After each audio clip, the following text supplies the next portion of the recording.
Dan by the way teman-teman, garasi Rasulullah itu asetnya kurang lebih 10 miliar ya.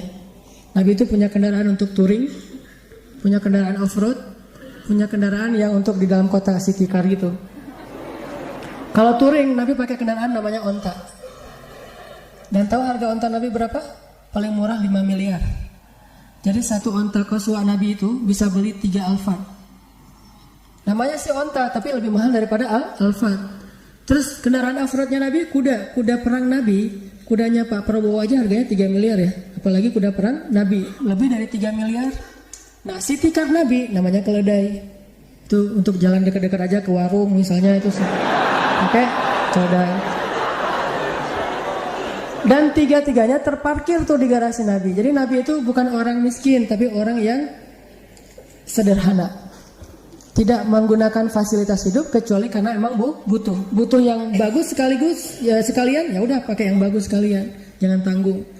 Jalan naik keledai berdua sama Aisyah, ibarat bahasa kita mah naik motor berdua sama istri, cari yang banyak polisi tidurnya. Kalau udah nikah nggak masalah ya, oh di sana banyak polisi tidur bagus nih, jalan sama istrinya. Tapi sampai di rumah Abu Bakar kaget dan ngerasa nggak enak gitu. Kok Nabi yang datang, harusnya Abu Bakar ya dipanggil datang sendiri. Ya Rasulullah, kalau butuh apa-apa panggil aja biar saya yang datang, jangan Rasul ke rumah saya. Abu Bakar nggak ngomongin Aisyah sama sekali. Nabi yang diladeni sama Abu Bakar. Duduk Rasulullah, Abu Bakar, Aisyah. Ada apa ya Rasulullah? Terus Rasulullah melihat ke arah Aisyah, bilang, Aisyah boleh nggak saya ngomong duluan? Coba seorang Rasul kekasih Allah, pemimpin semua manusia, malah minta izin ke istrinya pengen ngomong. Aisyah boleh nggak saya ngomong duluan? Kata Aisyah, boleh, tapi jangan ngomong kecuali yang benar ya. Coba ngomong kayak gitu Aisyah, jangan bicara kecuali yang benar. Emang kapan Nabi berdusta? Wa ma yantiqu anil hawa in huwa illa wahyun yuha. Nabi itu nggak pernah bohong, semuanya wahyu dari Allah Subhanahu Wa Taala. Mendengar komen dari Aisyah kayak gini, Abu Bakar marah, unlike langsung. Wah nih Aisyah nih postingannya nggak benar nih, Aisyah hapus, jangan posting kayak gitu atau ganti aja captionnya, jangan gitu-gitu amat gitu. Di unlike sama Abu Bakar, hampir unfollow, kan bahaya kalau di unfollow. Kata Abu Bakar, ya Aisyah, waihak gitu. Kenapa kamu mengatakan hal demikian kepada Rasulullah? Allah aja percaya kepada Aisyah, siapa kamu nggak percaya kepada Rasul? Siapa kamu nggak percaya kepada Rasulullah? Didorong sama Abu Bakar, dorong gini. Langsung dibelain sama Rasulullah. Ya Abu Bakar, jangan sakiti istri saya. Kami nggak datang ke sini supaya kamu menyakiti istri saya. Marah-marah Rasulullah ke Abu Bakar. Terus Abu Bakar, ya Rasulullah maaf. Dibelain. Abu Bakar minta maaf, dibelain sama Rasulullah. Rasulullah lihat ke belakang. Aisyah, tuh lihat tuh aku belain kamu kan? Mana dalil? Nggak ada dalil yang keluar sama sekali. Akhlak yang keluar, yang di display itu akhlak dulu. Nanti kalau udah tertarik dengan akhlak, dia masuk ke dalam outlet itu baru ngomongin dalil. Aisyah tuh aku belain kamu kan? Ya. Terus sekarang gimana kata Rasul? Udah kita pulang aja yuk daripada orang itu ngamuk gitu. Aisyah takut sama ayahnya, pulang dianterin lagi sama Rasulullah. Udah happy lagi tuh.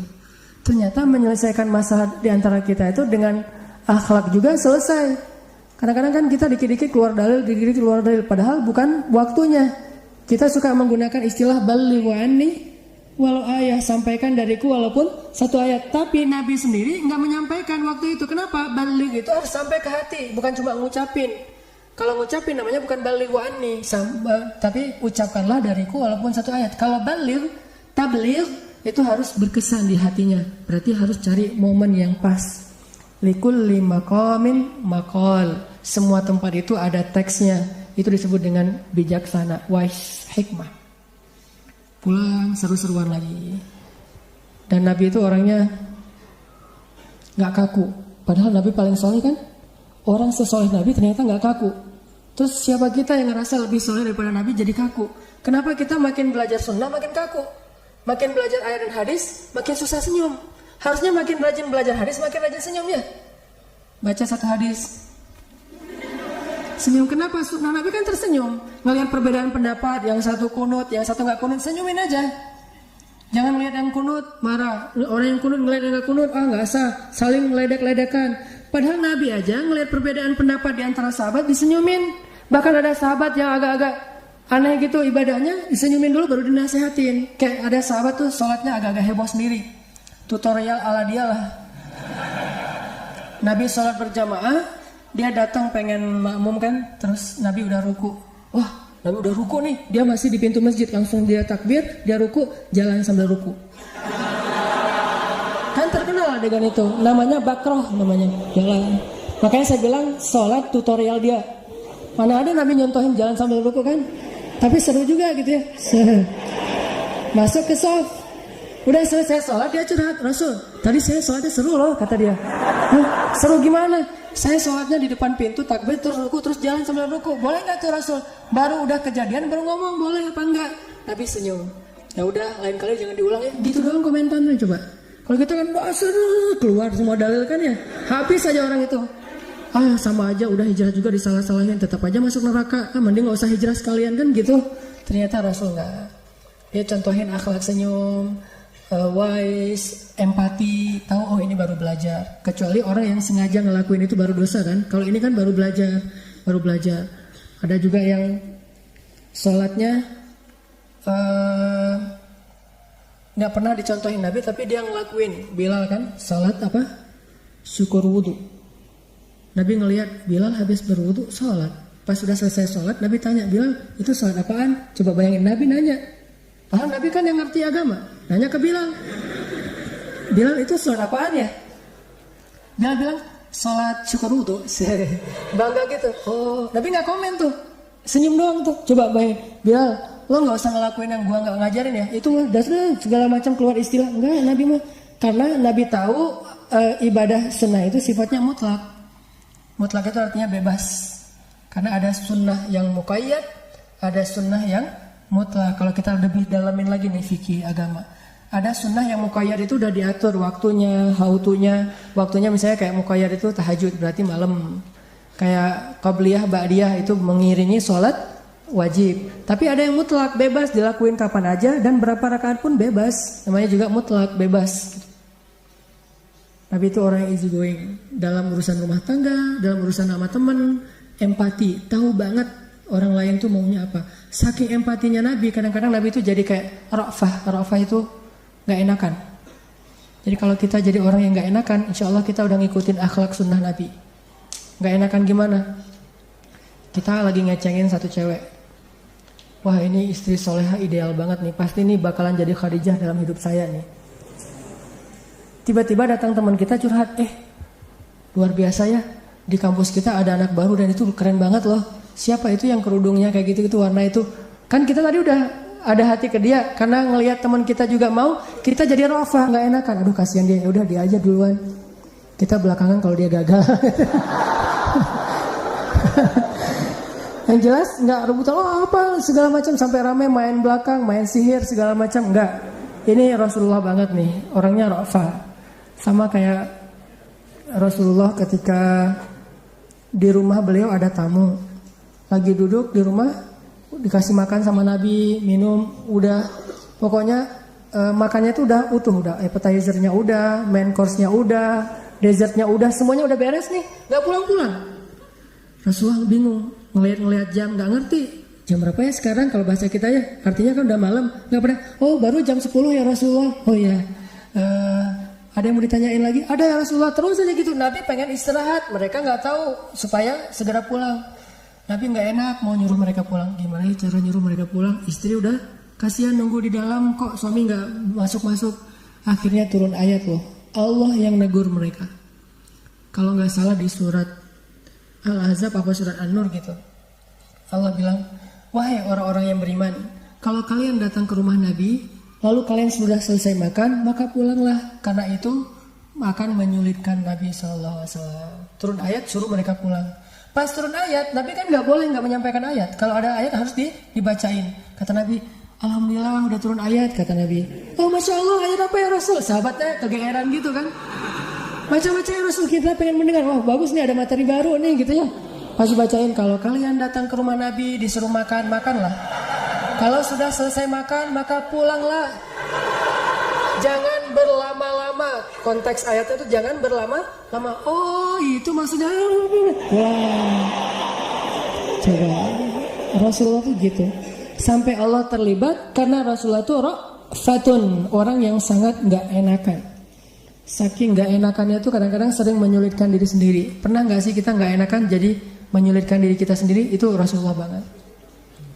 Pulang dari taklim ngelihat teman ada yang jalan kaki, rumah kita mungkin di timur.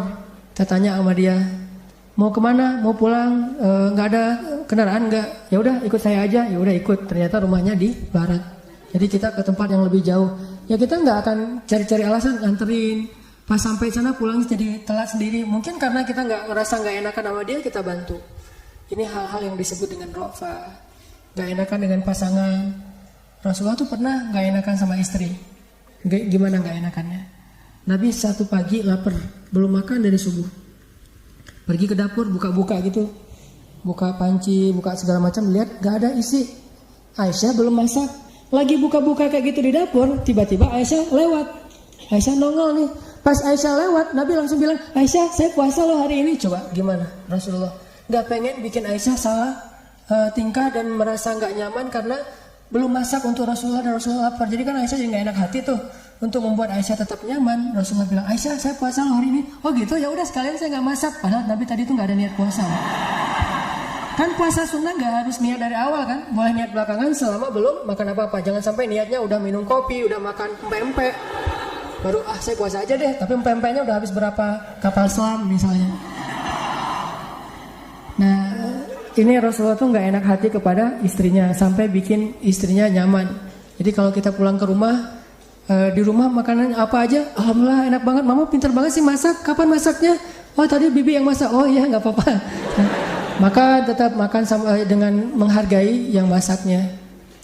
Nabi kan pernah diundang ke rumah seseorang, undangan untuk have lunch gitu kan, makan siang. Dianggap itu kayak selamatan, acara besar. Datang Nabi sama sahabat. Ternyata yang undangnya orang miskin. Terus pas sampai ke dalam rumah mau makan, dihidangkan satu roti yang keras namanya qadid. Qadid itu roti kalau dimakan harus dicelupin ke air baru bisa dimakan, soalnya keras banget.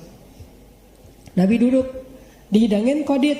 Nabi nunggu kirain habis qadid nanti bakalan datang kayak susu, selai, daging segala macam. Ini kan baru datang satu menu nih. Ditunggu lama nggak datang-datang. Terus kata tuan rumahnya, Rasulullah silakan. Oh iya. Nabi heran ternyata makanannya itu doang tuh. Tapi ngundang orang kan agak-agak gimana gitu nih sahabatnya. Kenapa ngundang Rasul padahal dia nggak punya apa-apa di rumah? Karena mereka tahu makanan yang dimakan Rasul itu berkah. Dan mereka mengharapkan keberkahan itu. Nabi terus bilang ada cuka gitu. Bukan ada cuka, ada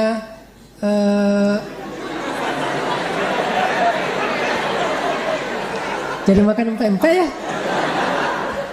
Kayaknya ini ceritanya di Palembang nih. Ada lauk gitu. Nabi tanya lauk. Oh nggak ada Rasul, cuma ada cuka kata dia. Oh dihidangkanlah cuka. Cuka terus agak-agak pedas gitu. Dihidangkan cuka. Nabi ngelihat cuma cuka.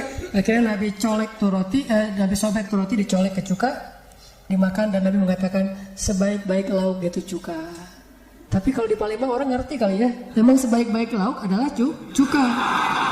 Kalau di luar Palembang orang nggak ngerti tuh. Saya salah contoh Kalau di luar Palembang orang nganggap cuka itu sesuatu yang nggak enak, kecuali sedikit doang untuk makan bakso atau cuanki atau apalah. Tapi kalau di Palembang itu emang sebaik-baik lauk sih.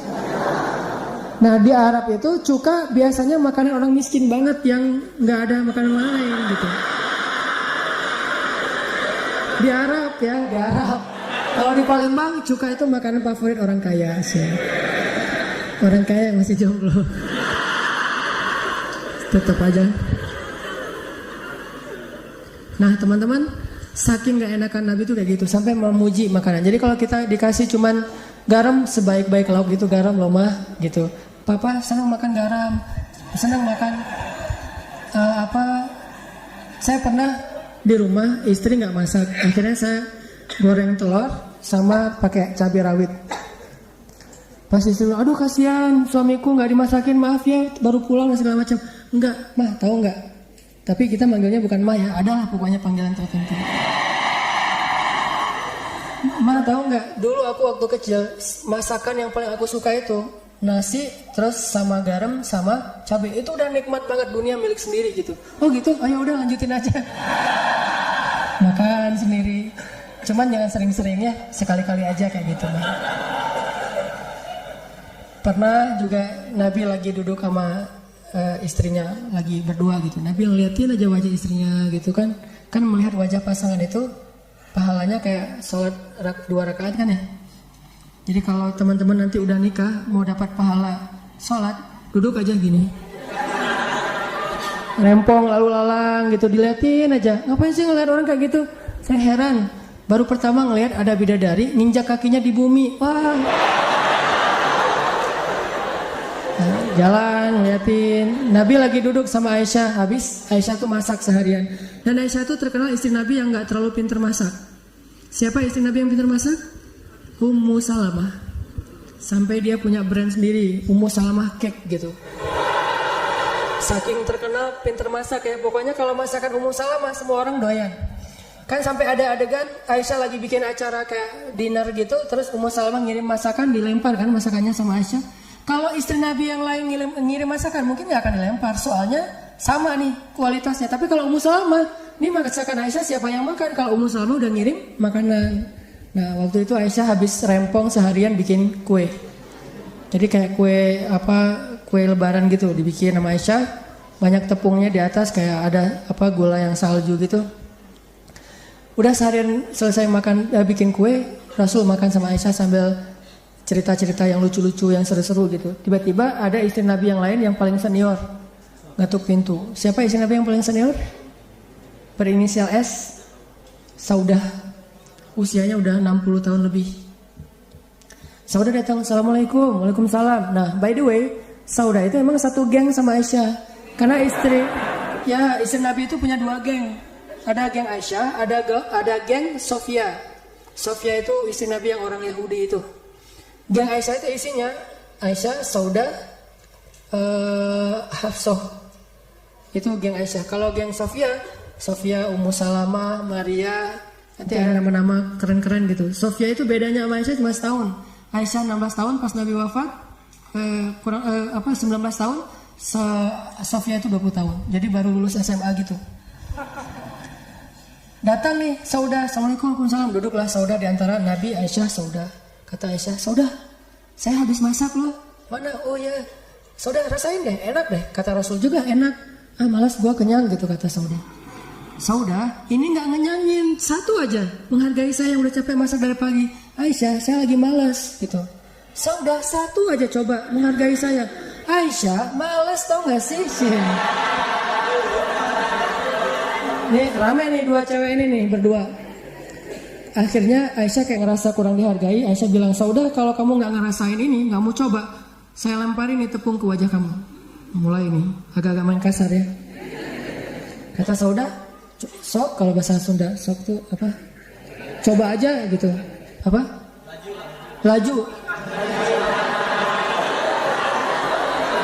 Sok itulah pokoknya. Coba gitu. Saya lemparin nih tepung ke wajah kamu, coba kata Aisyah. Saudah, benar diambil tepung dilemparin ke wajah Saudah. Tiba-tiba jadi kayak tren tubusan kan. Wah, apa nih wajahnya kok jadi kayak zombie gitu. Terus Saudah ngerasa dilemparin wajahnya dengan tepung, kan ngerasa nggak enak gitu. Ngelihat ke arah Rasulullah ngasih kode. Maksudnya balesin gitu.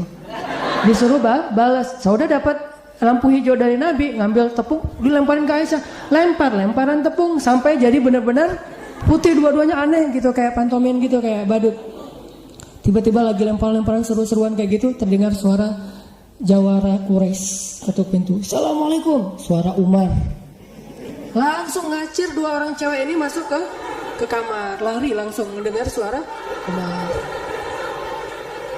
Waalaikumsalam kata Nabi, dibukain pintu sama Nabi, duduklah. Umar masuk ke dalam rumah, melihat rumah Nabi kayak kapal pecah gitu, berantakan. Umar gak berani komen, like aja deh daripada komen. Gak usah di komen ya, udah like aja. Banyak gini tepung gitu berantakan. Umar diem, Nabi senyum-senyum. Umar nanya, Rasul kenapa sih senyum-senyum? Kata Nabi, itu tuh lucu 2 cewek gitu. Kenapa? Mereka tadi habis lempar-lemparan tepung, makanya ini berantakan. Begitu dengar suara kamu, langsung lari, takut sama kamu. Umar merasa gak enak hati. Harusnya mereka takut ke Rasul, bukan kepada Umar. Umar teriak, 2 orang cewek gitu kata Umar. Kalian takut kepada Umar bin Khattab, tapi gak takut kepada Rasulullah, kata Umar. Mereka menjawab di dalam kamar, ya soalnya kamu Umar ghalidun syadid, cowok yang keras lagi kasar, sedangkan Rasulullah itu lembut dan baik hati. Baru Umar oh ya udah kalau gitu senyum-senyum. Ini rumah tangga Nabi, coba menyelesaikan masalah bukan pakai dalil, pakai akhlak, easy going, dibikin dua-duanya nyantai, nyaman nggak? Oh ini mubazir nih, kan mubazir itu saudara setan, nggak kan nanti bisa dibersihin lagi. Dan kita nggak tahu konteks adegan sejarah itu ya, sehingga kita nggak bisa menjudge sejarah. Jangan pernah menjudge sejarah karena kita nggak hadir waktu itu. Kita hanya bisa mengambil inspirasi. Kalau kadang-kadang ada orang yang mengatakan, itu kenapa kayak gitu? Kan dia nggak tahu kondisi yang sebenarnya. Kita hanya bisa mengambil pelajaran dari sejarah itu. Intinya teman-teman, banyak pelajaran yang bisa kita ambil dari obrolan yang nggak jelas tadi ini tentang kebesaran Allah yang menggerakkan hati orang banyak. Jadi kalau orang banyak bisa digerakin hatinya, apalagi cuman 1 orang. Terus tentang alur hidup kita itu ditentukan oleh Allah. Terus yang terakhir juga tentang akhlak itu adalah bingkai segala kebaikan. Dalil tanpa akhlak itu pahit rasanya. Jadi bukan bikin orang nyaman, malah bikin orang menjauh. Walaupun dalil itu benar, Al-Quran benar, hadis benar, tapi kalau nggak dibingkai sama akhlak, itu bikin orang jauh. Makanya teman-teman yang sekarang lagi belajar berhijrah, jangan hanya menunjukkan setelah kita berhijrah rajin sholat, itu bagus, tapi itu pribadi. Orang nggak perlu tahu. Jangan menunjukkan bahwa kalau kita udah hijrah itu udah banyak ngomongin ayat, hadis, pinter, share gitu, broadcast ke teman-teman. Bukan itu yang kita display setelah hijrah. Tunjukkan bahwa hijrah itu emang lebih baik dengan cara kita mendisplay akhlak kita lebih baik sekarang daripada yang dulu. Sehingga ayah kita, ibu kita ngomong, si abang tuh kenapa ya? Saya sekarang takjub melihat dia udah berubah, baik banget sama orang tua. Kalau orang tua ngomong diam, senyum, bantuin ibunya, nggak pernah lagi bantah, teriak-teriak, membentak. Dia sekarang belajar di mana ya? Akhirnya orang tuanya justru merasa takjub dan berharap lebih banyak anak yang hijrah kayak anaknya ini. Gitu juga teman kita, gitu juga tetangga kita, gitu juga calon mertua kita. Maksudnya gitu. Jadi setelah kita berhijrah, jangan banyak pakai dalil, Pak. Allah berfirman, Rasulullah bersabda. Bukan itu nomor 1. Itu yang kita display justru akhlak dulu. Nanti kalau akhlaknya udah membuat orang respect, secara wajar, secara bertahap kita ngomongin sesungguhnya Allah berfirman, Rasulullah bersabda. Bertahap, nggak bisa sekaligus. Makanya tunjukkan bahwa Islam itu emang sebaik-baik syariat lewat akhlak, bukan lewat debat. Apalagi debatnya di sosmed, nggak enak banget. Dua-duanya nggak benar, dua-duanya saling merasa paling benar gitu. Padahal dua-duanya nggak pakai dalil dengan tepat. Jadi tunjukkan Islam itu baik, Islam itu rahmatan alamin justru lewat akhlak. Anak muda yang udah berhijrah jangan sampai menjadi terkesan kayak eksklusif, merasa dirinya paling baik di antara manusia. Justru harusnya setelah dia berhijrah menjadi orang yang paling bermanfaat buat teman-temannya. Kalau ada temannya yang sakit, dia yang pertama menjenguk. Kalau temannya ada masalah, dia yang pertama nolongin. Kalau nggak bisa nolong, minimal dia ngeling ke orang yang mampu menolong. Ya tetap bantu. Jadilah orang yang membingkai Islam kita dengan akhlak. Mudah-mudahan ini bisa memberikan dakwah walaupun nggak banyak bicara kepada orang lain. Jadi tetap belajar taat kepada Allah, tapi nggak usah khawatir. Taat kepada Allah itu nggak menghalangi kita dari serunya kehidupan anak muda. Syaratnya cuma 1, jangan melanggar syariat. Itu doang.